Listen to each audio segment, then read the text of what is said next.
नमो भगवते तस्मै कृष्णायाद्भुत कर्मणे रूप नाम विभेदेन जगत क्रीडति यो यतः મંચસ્થ અમારા પરિવારના આચાર્ય બાળકો, મનોરથી પરિવાર, એવામાં આમંત્રિત વૈષ્ણવજનો તથા 7 દિવસથી લાભ લઈ રહેલા સર્વે વૈષ્ણવો, પ્રિયજનો, છેલ્લા 20 વર્ષથી વૃદ્ધામ પાટોત્સવ ઉજવે છે. અન્યત્ર જગ્યાએ એકાદ દિવસ ઉજવાય, પણ આપણે ત્યાં 7 દિવસ સુધી ઉજવીએ છીએ. આ 21મો પાટોત્સવ, 21મા વર્ષમાં પ્રવેશ કર્યો. આપણે આવતા વર્ષે 22મો પાટોત્સવ આવશે. 27/11/25 થી 3/12/25 સુધી શ્રી યદુનાથજી મહોદયશ્રી દ્વારા 84 કોષ ભજ પરિક્રમા રસપાનનું આયોજન થશે. એમાં પણ ઘણાએ ઉત્સાહ બતાવ્યો છે. અત્યારથી નામ પણ નોંધાયા છે અને હજી તો આખું વર્ષ આપણી પાસે છે.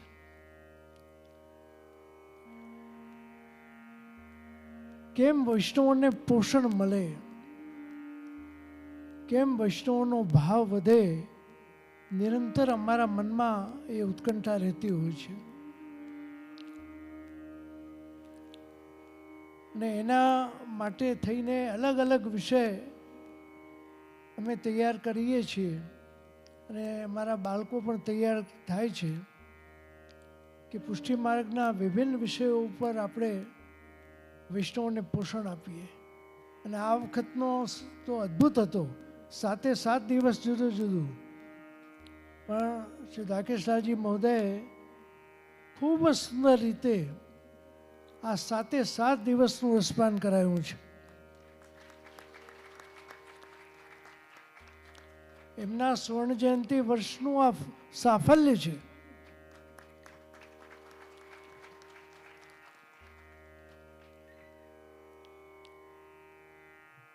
ભગવત સેવામાં, ભગવત કાર્યમાં, જન સેવામાં જે પણ દ્રવ્યનો વિનિયોગ થતો હોય છે, ઠાકોરજી એને 4 ગણો આપે છે.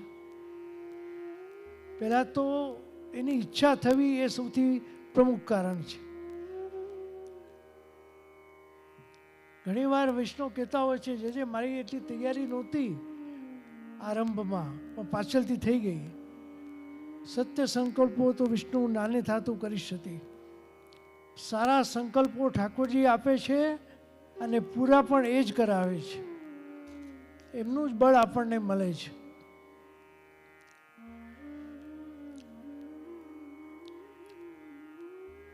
જો એક ગામમાં રાજાની સવારી નીકળતી હતી.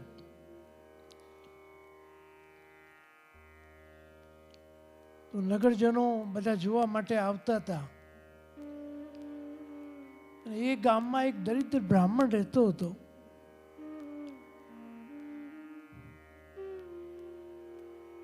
ચાર જગ્યાએ માગીને લાવે અને એના ઘરનું પોષણ થાય.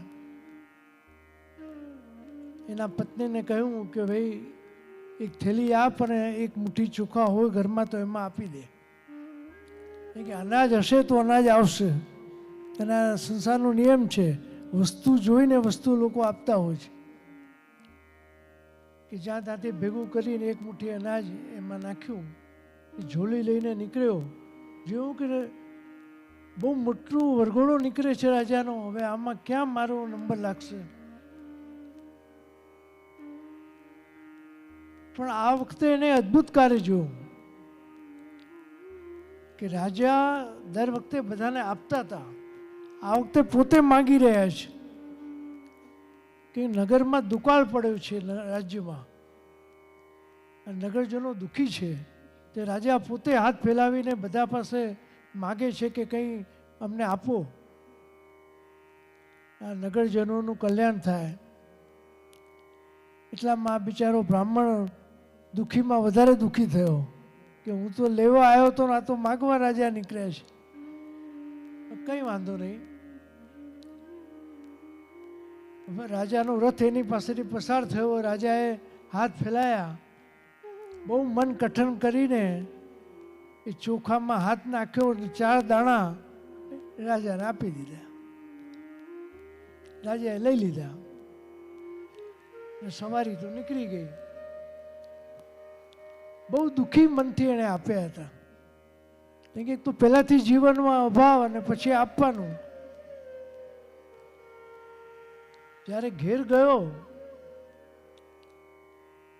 ત્યારે પત્નીએ પૂછ્યું કે શું લાયા? અરે શું લાયા? આજે તો ઉલટોનો આપવાનો વારો આવ્યો. જીવનમાં ક્યારે આપ્યું નહોતું પણ આજે આપવા પડ્યા. પણ એક મુઠ્ઠી ચોખામાંથી મેં 4 દાણા તો કાઢીને આપ્યા, એટલે ઉલટા 4 દાણા ઓછા હશે. એ શું કહું છું? એને તરત છે તે પેલી ચોખાની થેલી ખાલી કરી. ચોખા જોયા તો એમાં 4 ચોખા સોનાના હતા. જે રાજાને આપ્યા હતા ને એ સ્વર્ણના થઈ ગયા હતા. એ તો જોઈને ખુશ થઈ ગયો બ્રાહ્મણ. અરે કે મારું કેટલું કૃપણતા! આખી મુઠ્ઠી આપી દીધી હોત તો મારું જીવનનો નિર્વાહ આખો પતી જાત. પણ 4 દાણા મેં આપ્યા, પણ એ 4 દાણા સોનાના થઈ ગયા હતા. જો આપવાનું ફલ જ્યારે કોઈને કંઈ આપણે આપીએ છીએ ને તો 4 ગણું થઈને આવે છે. એ દરિદ્ર બ્રાહ્મણનો પણ દરિદ્રતા મટી ગઈ. એ 4 દાણા ચોખાના જે સોનાના થઈ ગયા હતા. પ્રિયજનો, આજે અહીંયા જે આપણે નિમિત્ત બનીએ છીએ ને, સંપૂર્ણ મનોરથથી, સહાયક મનોરથથી, મુખ્ય મનોરથથી, એમાં કેટલા વિષ્ણુઓ સુધી એ વાણી પહોંચે છે. ઠાકોરજી આપણને નિમિત્ત બનાવે છે. અને ખરેખર કોઈ એક વ્યક્તિ આ કરવા જાય તો એને પૂછજો, જે સંપૂર્ણ મનોરથથી થઈને જેને ઘરગથ્થુ આ કરાયું હશે સપ્તાહ, તો કેટલું મોટું યજ્ઞ જેવું છે આ કાર્ય અત્યારના આ કલિકાલમાં. અને બીજું સૌથી વધારે તકલીફ તો લૌકિકની થાય કે તમે જેમ કોઈ તમારે ત્યાં લગ્ન હોય કે કથા રાખી હોય, તમારા મહેમાનોને સાચવવા, એને જમાડવા, એમની આગતા સ્વાગતા કરવી, આ બધું એટલું કાર્ય વધી જતું હોય છે કે પેલો માણસ જે મુખ્ય મનોરથી એ તો સાંભળી શકતો જ નથી. એને સાંભળવાનો સમય જ ના મળે. પણ આમાં તમે કેટલા નિશ્ચિંત થઈ જાઓ છો. તમે સંપૂર્ણ મનથી થાઓ, મુખ્ય થાઓ, સહાયક થાઓ, તમારે એકદમ નિશ્ચિંત થઈ જવાનું. તમે ત્યાં વૃદ્ધામાનો સર આપી તમે સાવ ફ્રી થઈ ગયા. આરામથી બેસીને સાંભળો, કોઈ ચિંતા ના કરો. ભગવત કૃપાથી આખું ટીમ વર્ક એવું સરસ થઈ ગયું છે કે બધું સંભાળી લે છે. અને આ સંપૂર્ણ મનોરથથી તો ભાગ્યશાળી જીવો છે જે બન્યા છે. અને અમારા કૌશિકભાઈ તો જો, એમને તો એવી ઈચ્છા છે કે બધાને પ્રસાદ લેવડાવો. કાલે એમના તરફથી મહાપ્રસાદનું આયોજન પણ છે. તો વ્યવસ્થા પૂરતા અમે કાર્ડ આપ્યા છે, જેટલી વ્યવસ્થા સચવાય અને સામગ્રી બનાવવાની પણ ખબર પડે કે ના, જેટલા આવે મારે બધાને પ્રસાદ લેવાઓ છે. મેં કહું છેલ્લે દિવસે રાખો. તો આવા મનોરથો ઠાકોરજીની કૃપાથી જાગે છે અને ઠાકોરજી જ પૂરા કરે છે. આવતા વર્ષે પણ સંપૂર્ણ મનોરથી માટે અમારા મેહુલભાઈ વૈદ છે, જયેશભાઈ લાલીવાલા છે, અને આ વખતે તો અતુલભાઈ મહેતા અમારા એ પણ તૈયાર થઈ ગયા છે. તો આ ઠાકોરજી પ્રેરણા કરે છે. ભગવત કાર્ય માટે ઠાકોરજી આપણને પ્રેરણા કરે. અને 1 વર્ષ આપણી પાસે છે. આપણી પાસે જેમ જેમ સગવડતા થતી જાય એમ આપણે એનો વિનિયોગ કરાવતા જઈએ. અને ઠાકોરજી એ મનોરથ પૂર્ણ કરે છે. સામર્થ્ય વગરના પણ સંકલ્પબદ્ધ થાય છે, એના મનોરથ પણ પૂર્ણ કરે છે ઠાકોરજી. કેમ કે તમે આ મનોરથ તમારા માટે નથી કર્યો, તમે તો નિમિત્ત બન્યા. હજારો લાખો વિષ્ણુઓ સુધી આ સત્સંગ, આ વાણી પહોંચી છે. આ યુટ્યુબના માધ્યમથી દેશ પરદેશમાં બેસેલા વૈષ્ણવો આનો લાભ લે છે.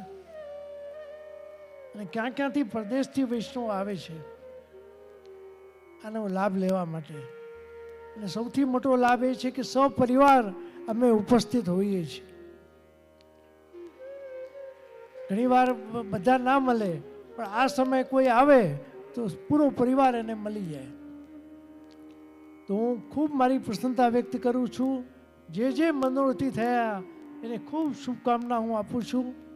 અને ઠાકોરજી કાયમ એના મનોરથોને પૂર્ણ કરે અને એટલું સામર્થ્ય એમને આપે કે એવા મનોરથો એમનામાં જાગતા રહે અને ઠાકોરજી કાયમ માટે એને પૂર્ણ કરે, એવી મારી શુભકામના હું આપું છું. અને બધાને હું આમંત્રિત કરું છું આવતા વર્ષ માટે.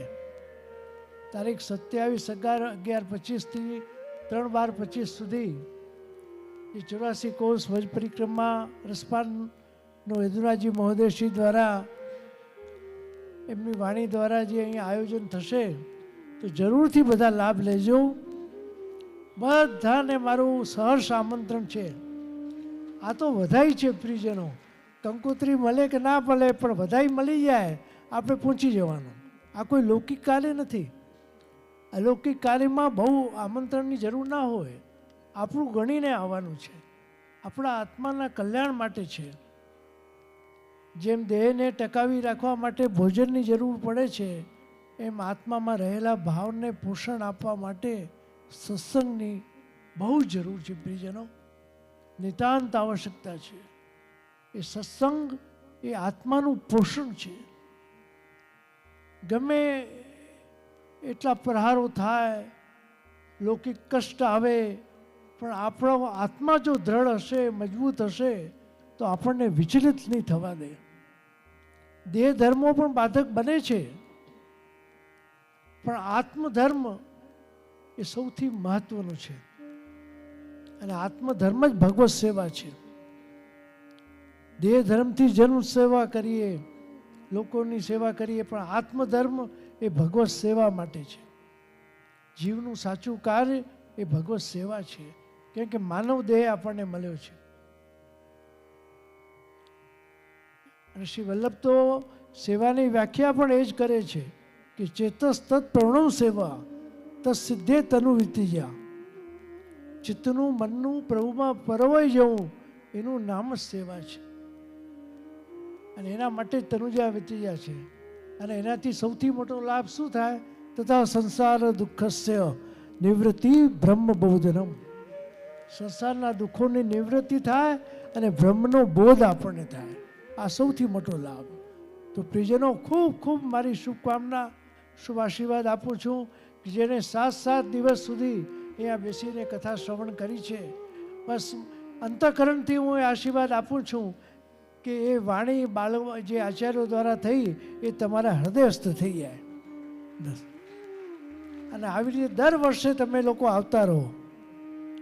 અને હવે હું આમંત્રિત કરું છું અમારા શાસ્ત્રીજી જે નામ બોલતા જાય એ બધા આવતા જાય અને બધાને ઉપરના દ્વારા અમે શુભકામના આપીશું.